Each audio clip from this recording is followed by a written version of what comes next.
Good evening to all of my followers and viewers around the World Wide Web. This is your boy GC3, and I'm back for a 19th time here on the GC3 Hoops podcast.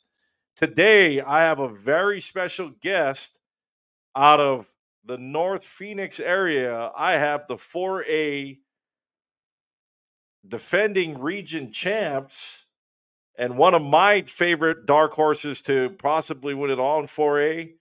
I have the Deer Valley Skyhawks. I'm going to bring on Coach Almazan first. Coach, good evening. How are you doing? How's your day going? It's going well. Thank you so much for having us. I'm very sorry I'm in my car. No, no worries. I really appreciate you being guest on the show. So Coach, for those people who don't really know you, how did you get involved with the game of basketball? My family is very integrated within basketball. I have some uncles that are 6'6", 6'7". Unfortunately, it didn't, hit me. But I've always grew up around the game. I was probably about 5 or 6 when I first started playing, and they didn't have any girls leagues at the time. So my mom stuck me in the boys YMCA league, and that's how I started my basketball career. I was the only girl that was in the league at that time. So Wow, I that's just that grew kind of over that. sounds like my Yeah. sister's story as well, with us growing up. And it wasn't until she got into like middle school that she was able to play on an all girls team. So, Yeah, that that's kind of about right. toughened her up and made her a lot better. But how long have you been coaching? This will be my overall 5th year at Deer Valley High School. Third year, third year. Wait, how many years? 2 years as official head coach. So yeah, three altogether. I started out as a freshman coach, and I took over the JV program. So wait, George, maybe this is my third year. Third year is official head coach because my second year I took over as interim. So yeah, third year. Yeah, so you've been doing a great job. I mean, it just seems like you just been Thank bringing you. home, the banners, winning region titles. You do a great job with your program. You created a really great culture. Seems like it's a great Thank family you. atmosphere. Your kids do are amazing. I mean, they're well mannered. They're great to talk to, and I just enjoy having them. I mean, our relationship for people who don't know. I truly remember that year you took over as interim, and you just replied an email and said, hey, that sounds like an interesting event. We're in. And Yeah. you came to one of my events I ran in northern Arizona called the Beat the Heat summer event out in Prescott Valley. And yeah, it's actually won it all. I mean, super. I was very impressed. I remember Michaela anchoring the middle, and just nobody could stop her. And your guard play was really, really good. And I mean, again, I just appreciate all your love and support over all these years. I mean, how do you like competing in these events? I mean, you always come back. So obviously, I'm just grateful that you continue to support. Thank you, George, for always supporting us as a women's basketball program. I love your events because it gives us an opportunity to see teams that we don't normally see, like Mesquite, Mesa. We got to play Pinnacle this summer, or I'm sorry, in the fall. So it just gives us a better opportunity to play higher level basketball against some teams that we don't normally see during the season in hopes that it'll prepare us for that playoff run. So it's always well ran. Refs are good. You take care of the people. Like it's awesome. So I appreciate you being consistent with it, and also making it affordable for us. Some of these tournaments, that we get into, I'm like, oh my gosh, the cost of these are insane. So I appreciate the fact that it's always been consistent. You never have to question whether or not it's going to be ran well. So No, again, thank you so much. I mean, I'm always open minded. I have open ears for right. suggestions, and you're one of my right hands when after an event I'll call you, and for you it's always like George, you're so hard on yourself. I said, well, no, because Right. I want to do right by the kids and the coaches. That's what keeps this platform afloat. Coach, you were coming off a really huge win over Estrella Foothills, and you know, talking to other scouts and media, you were the underdog going into the game, and you guys did a really good job in setting up that team, coming up with a great game plan and executing that game plan. So, Yeah, we how did it feel? No, go ahead. We absolutely had a lot of hard conversations before that game because we are so aggressive defensively that we had to make sure that we kept our hands off. So the first half of the game, I wanted to make sure we remained disciplined defensively because I didn't want us to get into foul trouble because we're pretty good at getting in foul trouble because we're so aggressive. So we did have some trouble scoring. Both teams did in the first half, and then finally we had yet another hard conversation at halftime because I just let them know, like, pick your head up, get into the game. Like, this is yours. This is for you to take, and make sure that you, that they remember you. Like that's really what it comes down to. And so finally, the third quarter, I looked at Mollie. I said, hey, I need a three. I looked at Diamond. I said, okay, now we can press. I was like, it's time to go. It's time to get this job done. And that's where the turning point was, is when I finally just let them go defensively. And we got some good transition points. Mollie then all of a sudden starts knocking down some threes because in the first half we had a little bit of trouble. But once these girls get their mindset, and once that griminess, that dog just said, like, it just turns on. And once that happens, like, there's no stopping them.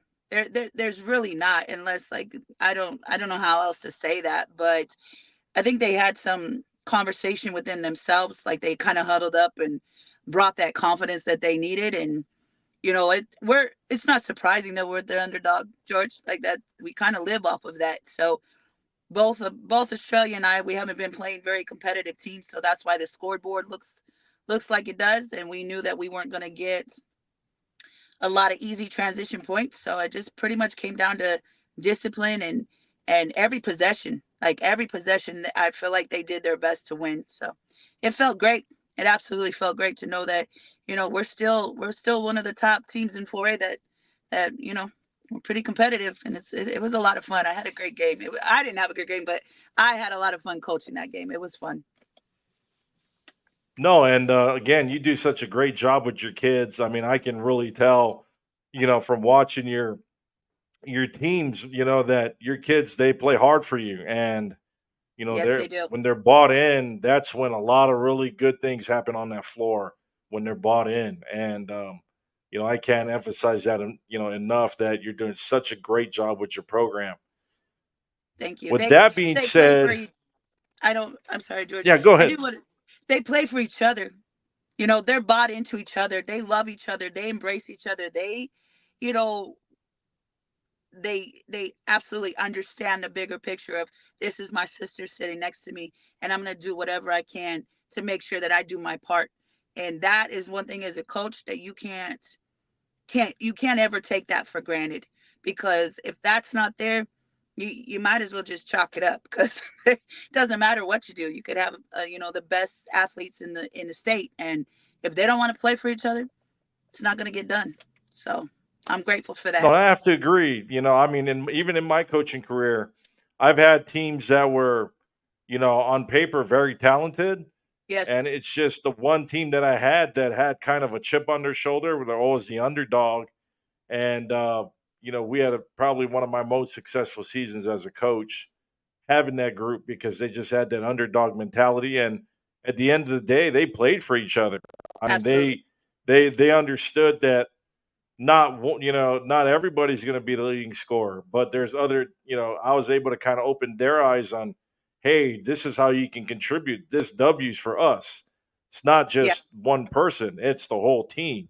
Yeah. And to beat our team, you have to beat each and every one of us. So challenge each other and challenge yourselves. That you know to beat us, it ain't going to be easy. You have to go through each and every one of us, because Right. we all execute our role and we're bought into our role.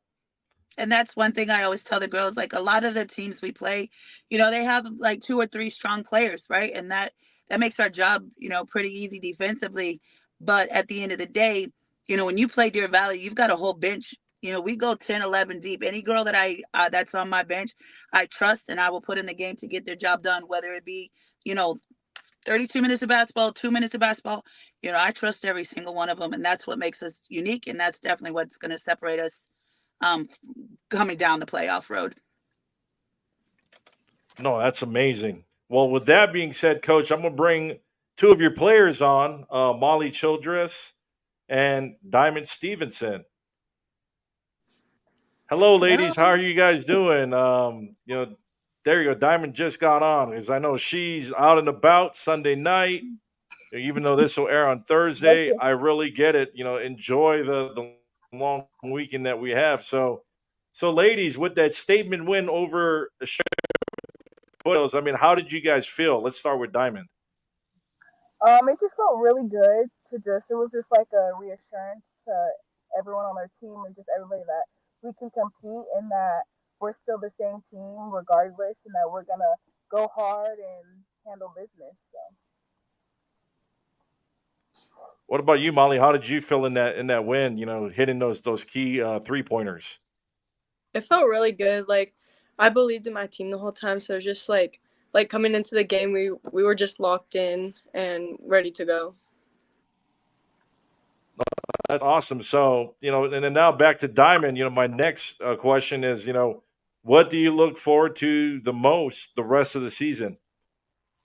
I think I just look forward to spending time with my team more than anything. Winning games and just those key moments that really just make me enjoy the sport so much more. Like just after team dinner and just team bonding and different things like that. Just enjoying hooping in high school, really. Nice. What about you, Molly? What do you look forward to the rest of the season? Uh, a lot of what Diamond said, like just getting closer to my teammates, like the freshmen that are on varsity, getting closer to them, so that way next year when Diamond and Toyin do leave, that they're ready to like step up and fill in their spots.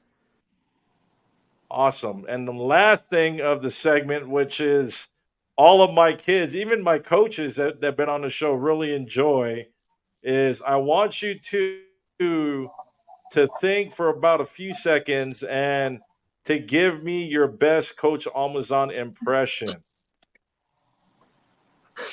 Come on, George.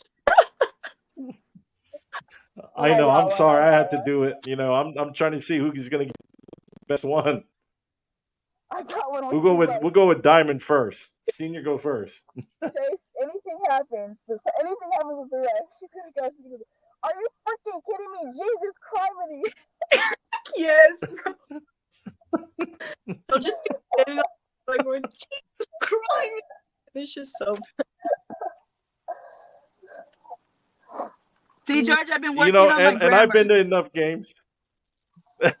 Well, and I've been to enough games, so I know because I sit kind of behind the score table, and I do kind of watch those things.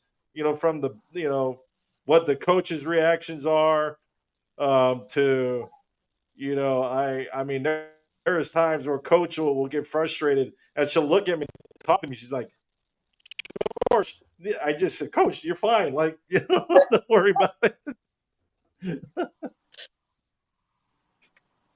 No. Oh, Okay, yeah, that's that's just good. I can amazing. cuss. Yeah. No, and over the years though, coach has really grown. She's been really, Thank you. really good on the sideline. I used to be extremely animated. I mean, there was like we're at it got to a point where I had administrators sitting behind my bench because they thought I was gonna like throw air or grab one of the kids and start like freaking out and or go after the ref or go after the score table. And I said, it's not really that bad. They just weren't used to seeing that because I was so passionate. And Yeah. and passion is good. It just shows that coach, she really cares about you guys and she really wants you guys to play to your potential and execute. And you know, when I talk to Coach will call me, and we'll just talk basketball. And she just really wants the best for you guys. She knows you guys can compete at a high level, and she wants you to execute. She holds you to that standard. And when you guys don't get there, it's frustrating because she knows how much work that you've put in, Yeah. and how talented that you both, your team is. So, with that being said, I mean, some kids don't, they don't really realize it until kind of in the end, till having somebody kind of tell them, hey, this is kind of why coach will act the way she does. And that's why I like doing these impressions. I mean, yeah, it's kind of funny, but at the same time, it's also, I try to take the time to educate, the players that, hey, this is why coach acts the way she does, because she cares. But well, anyways, I really want to thank you all for joining the show. It's been a pleasure as always, and I look forward to catching some of your games the second half of the season. You guys are on my wall of games I have to go and cover. So I definitely will be at one of your games soon. Thank you, George. We Yes, appreciate your time and thank inviting you. us. All right, awesome. So I'm gonna put you guys backstage again. Thank you guys for tuning in. Again, that was episode 19 with the Deer Valley Skyhawks. I had Diamond and Molly and Coach Almazan. Thanks, Coach. Thank And guys, don't forget to tune in. We got episodes here on my channel Thursday, Friday, Saturday, and Sunday at 5 p.m. Mountain Standard Time. Thank you guys all, and enjoy the rest of your week.